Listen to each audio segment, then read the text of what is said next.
Hello, ladies and gentlemen. How you doing? It's your boy Taps, aka Mason, and welcome to the Motivation channel.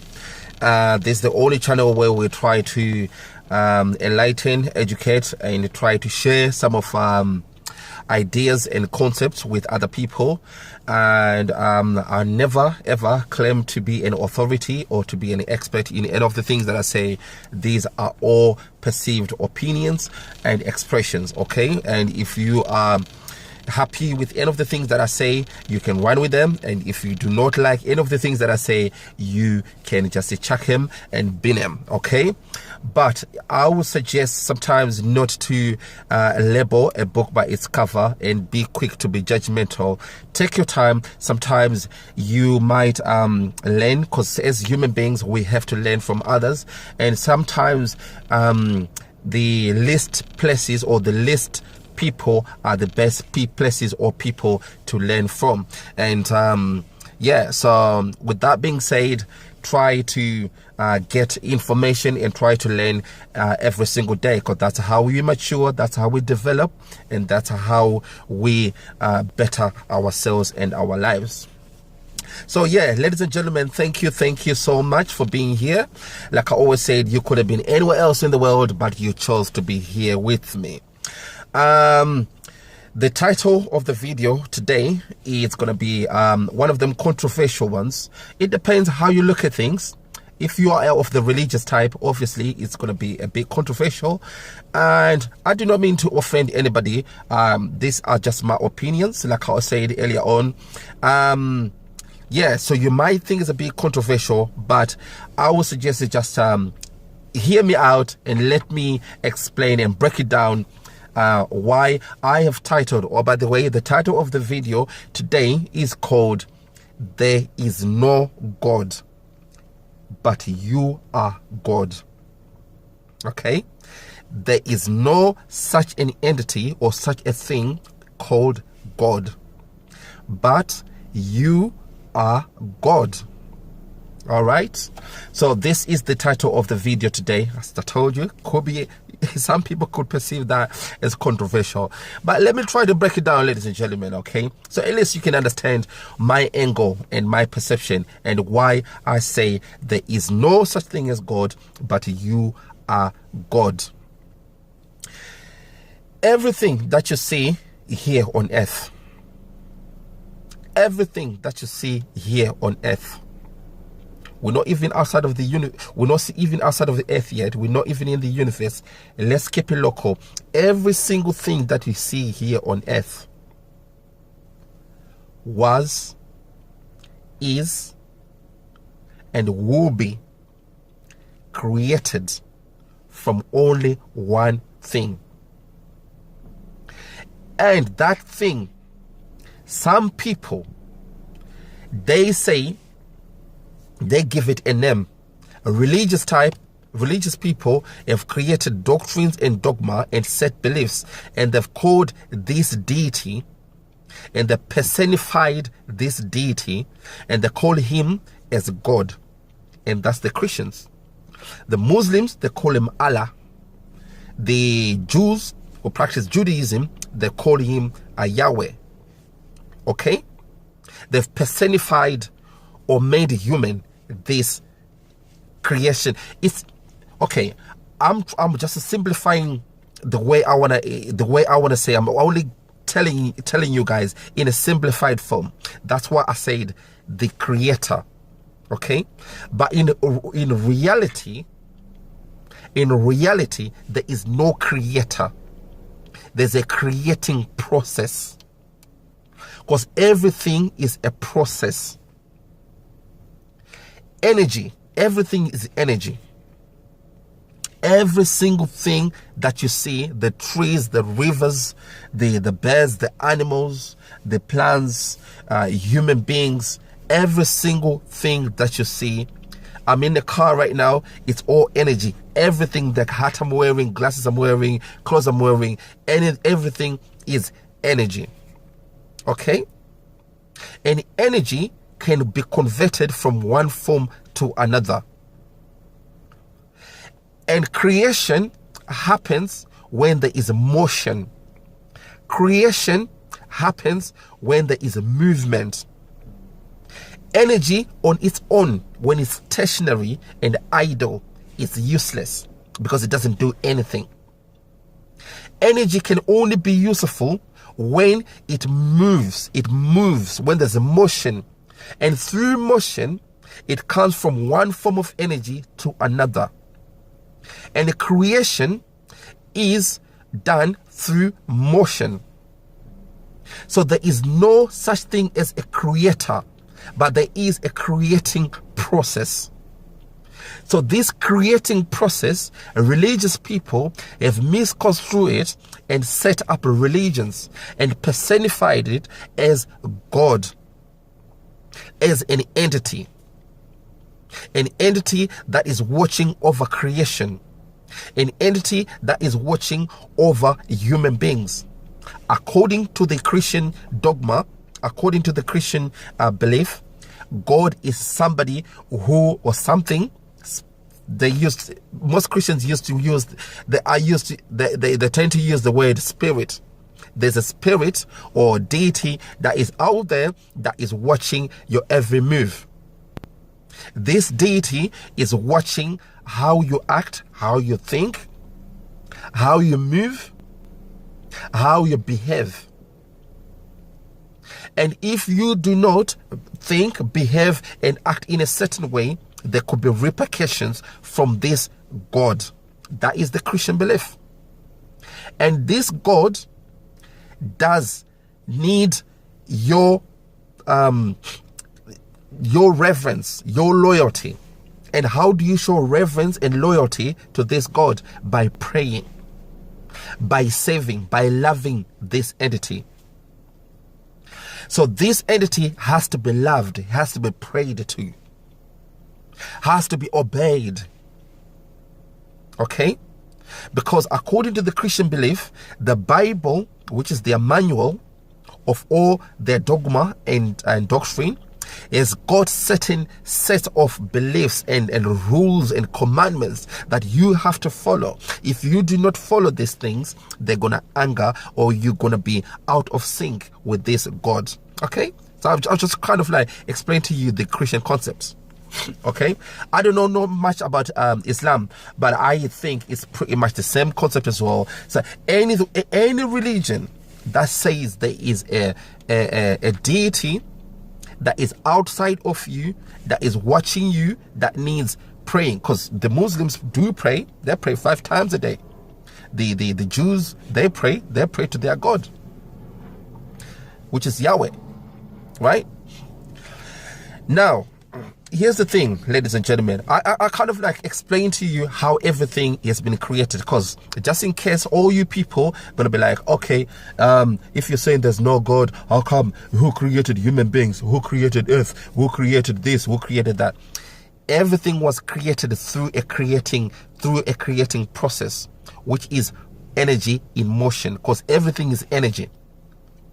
Everything in earth, everything in the whole universe is energy. There is nothing else.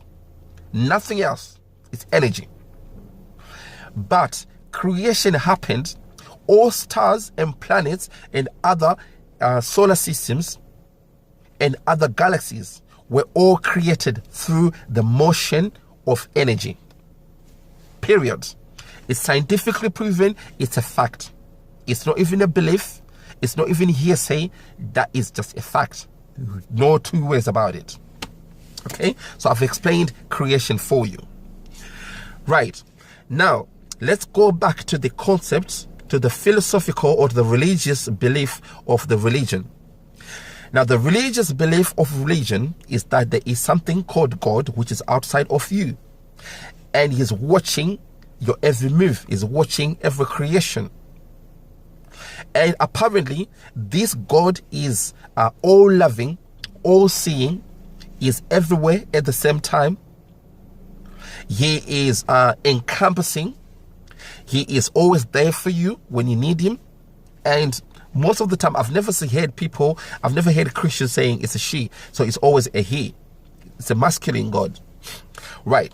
Now, this God needs your prayers, needs your reverences, needs your loyalty, and needs your obedience.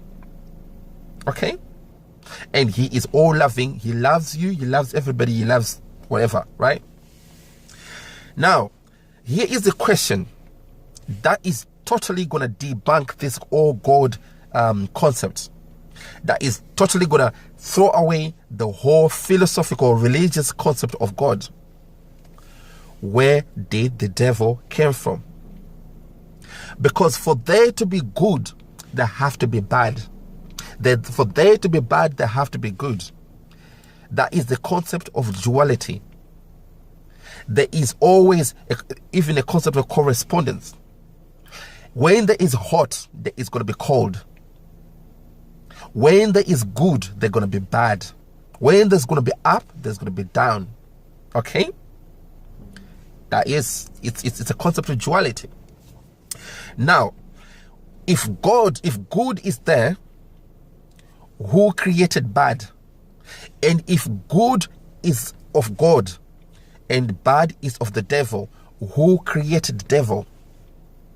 Because if God created everything on earth, if God created everything in the universe, where did the bad and the devil came from?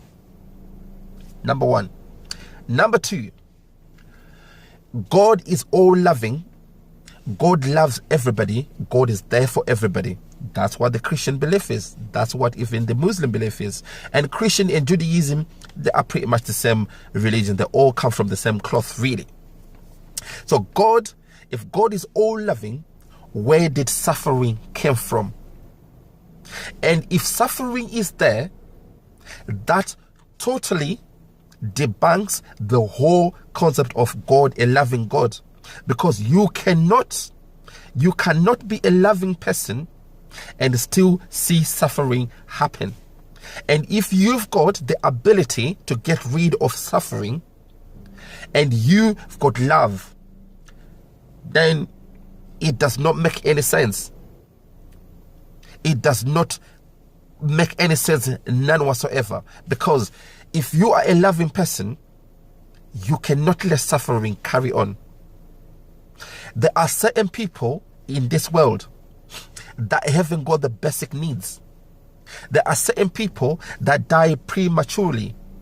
There are certain people that haven't got clean water, basic medication. They haven't got sheltered accommodation. They haven't got food.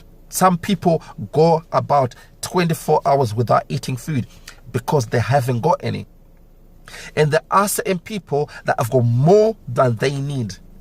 There are certain people that are really, really filthy rich. So, if this God is all-seeing and all-loving, how can he not see what's happening? And how can he not be loving everybody the same way? It doesn't make any sense, does it? It totally refutes the whole concept of God. Because God can let suffering go on.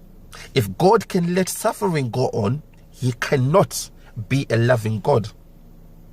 If God cannot see injustice and inequality, there is homophobia, there is racism, there is inequality, social inequality, there is economic inequality, there is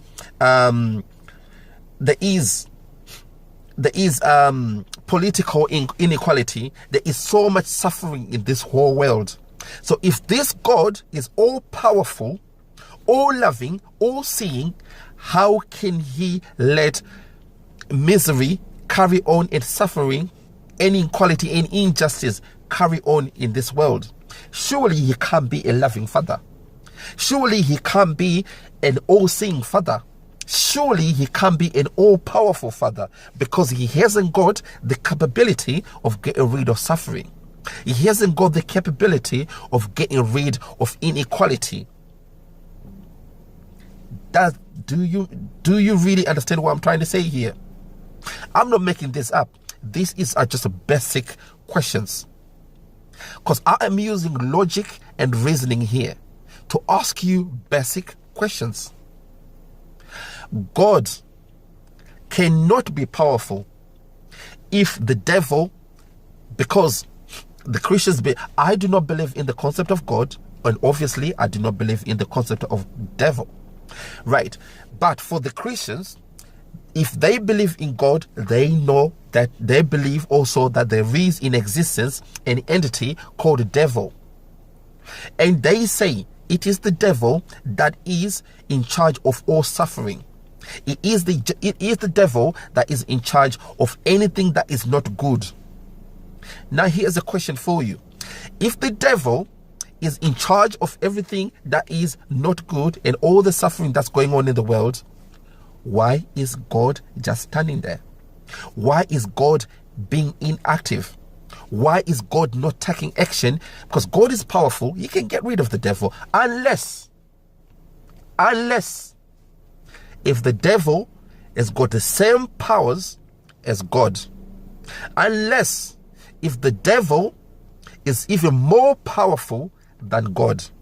That is the only logical explanation to explain why suffering and misery and inequality is still going on, while you are saying there is a God. So obviously all these things just exposed and refuted and debunked the whole concept of God. There could not be a God if suffering is still happening. And there is no way you can explain to me that a young baby can die today because the mother hasn't got food for the baby. The mother can barely support herself and she hasn't got food. She can't even breastfeed the baby. The baby dies because there's no food. And if God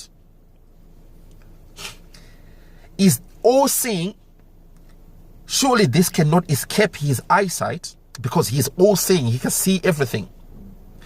And in other countries, with other individuals, they have got more food than they need. They throw food in the bin. They pick and choose what kind of food they want. But there's some people who can't even choose food because there's nothing to choose, because there is no food. So where is your God in that situation? Surely he can't be all-seeing, because if a child, a little baby, has lost its life because there is no food, and there's an innocent baby who can't go and look for food for himself or herself, so where is your God here?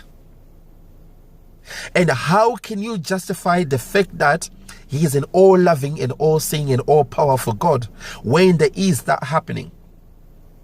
Another example, powerful countries such as the America, such as Russia, UK, these are powerful military countries. They can go and invade a country, drop bombs on innocent mothers and children. They can go and invade a country and kill all the people in that country for economic reasons, for a propaganda reasons, for strategic reasons, whatever reason is. Or maybe they don't get along with the president of that country. But their solution is to go and bomb all those countries. And innocent children, innocent mothers, innocent dads, who have never been in conflict or have never had any problem with anybody, all they always want to do is to look after themselves or look after their family, look after their children. They lose life. They lose life because of the bombs and the gun shells, all the guns that are being sprayed in their houses, in their bodies, and they lose life. Where is your God?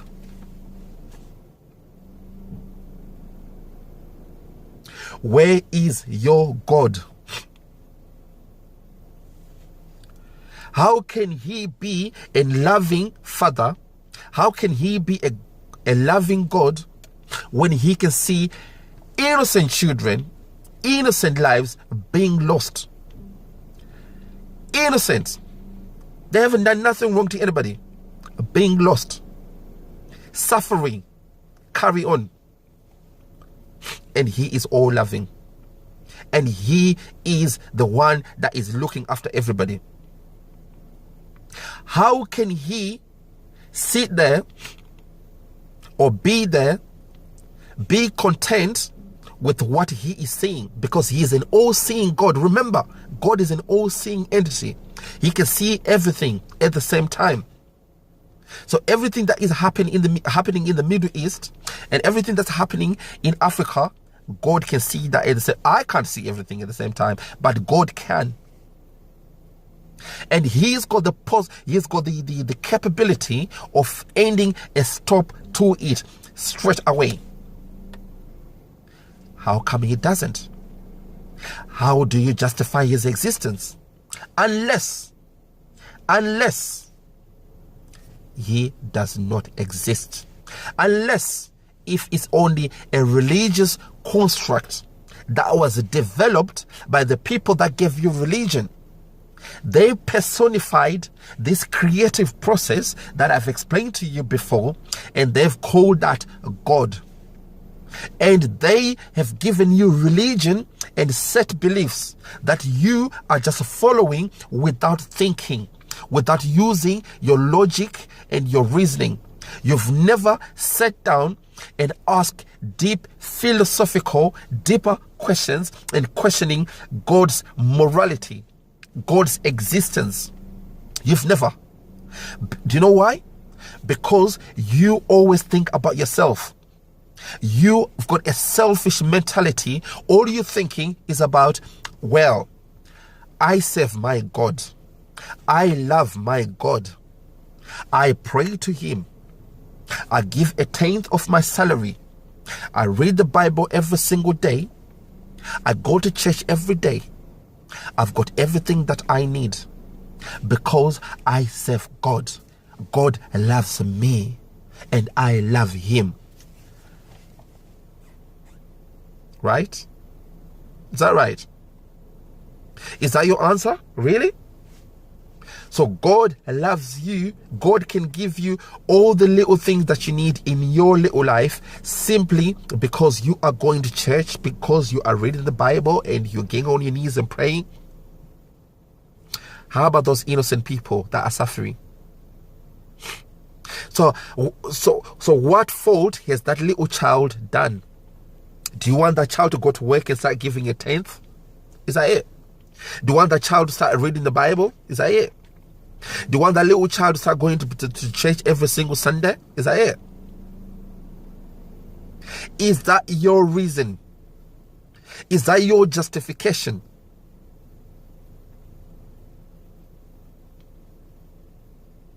Is that really, really your justification? That suffering can carry on everywhere else in the world, but you are untouchable because you love this God. He only loves you.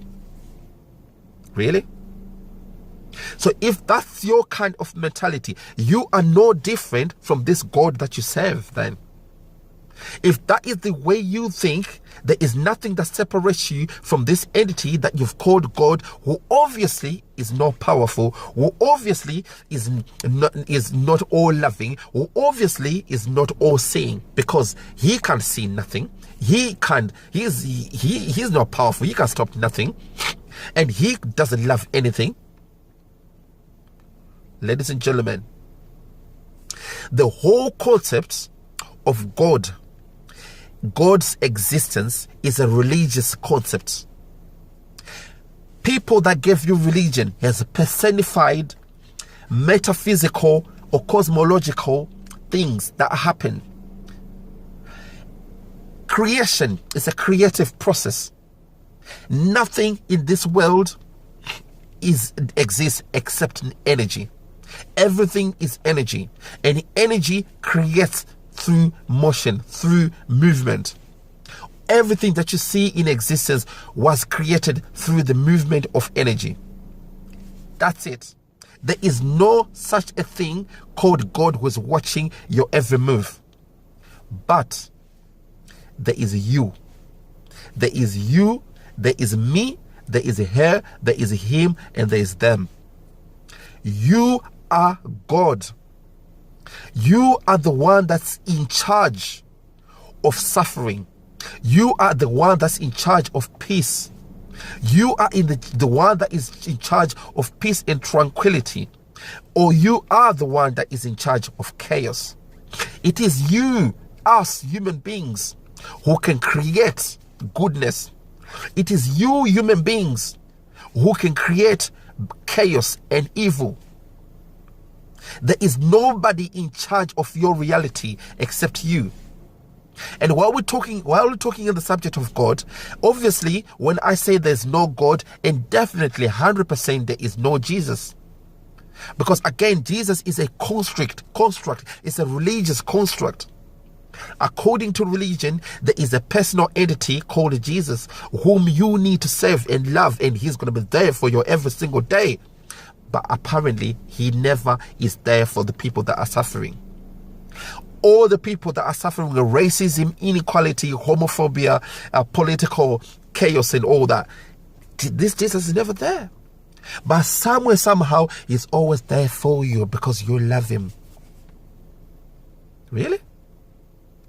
So you do not care about the suffering that's happening. Have you ever questioned your loving God and Jesus? How come he doesn't not go and help those poor people out there who are facing suffering, who are facing misery day after day, week after week, month after month, year after year?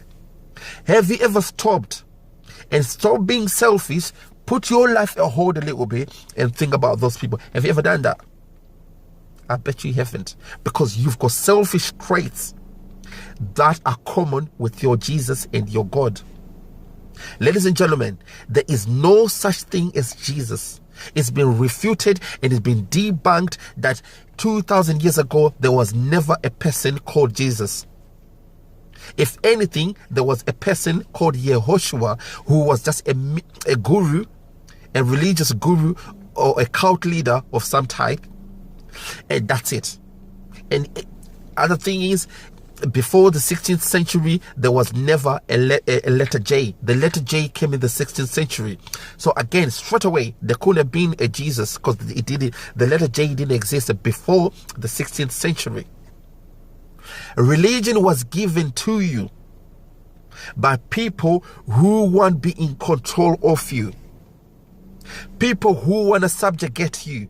People who want to put you in little boxes. Religion, especially the Christian religion, was given to you by the Jews, taken by the Greeks, taken by the Romans, okay, and eventually by, English-speaking countries, and given to the whole world to make you docile, to make you incapable of taking your responsibilities, to make you think in superstitions, impossibilities. We can get rid of suffering today, not tomorrow, today, not next week, today, if we all believe that we are God. If we all believe that I am God, you are God, she is God, he is God. Because there's no way I'm going to try to cause suffering to God. There is no way I'm going to let misery go on, carry on to God. Because I am God. I have to be looking after God. The best way to serve God is to look after other gods. And you can only do that if you start by thinking, I am God, everybody is God, everything is God. God is a creative process. And everything that came out of the creative process is God too. Everything came out of energy. And anything that was created out of this energy movement is energy too. So replace energy with God and everything is God. You are God. There is no such thing as God, ladies and gentlemen. That is just a religious belief that is making suffering, misery carry on going on in this world. We can never ever get rid of poverty, wars, racism, inequality, injustice if we carry on thinking there's an entity that looking after us. Because the people that's going to go and drop bombs on innocent people, they're going to be saying, I am doing it for God. The people that are causing malnutrition, diseases, deliberate chemical wars, like vaccinations and everything, creating laboratory diseases and everything, right? Just to get rid of just to depopulate the people, right? They can easily turn around and say, I am doing it for God. I am serving my God. Right? So the more we think of serving this entity, which is out there, which is God, anyone can justify their actions by simply saying, I am doing it for God. I love my God loves me, so I have to serve God. That's how we are creating suffering, and we can never get rid of suffering until we get rid of these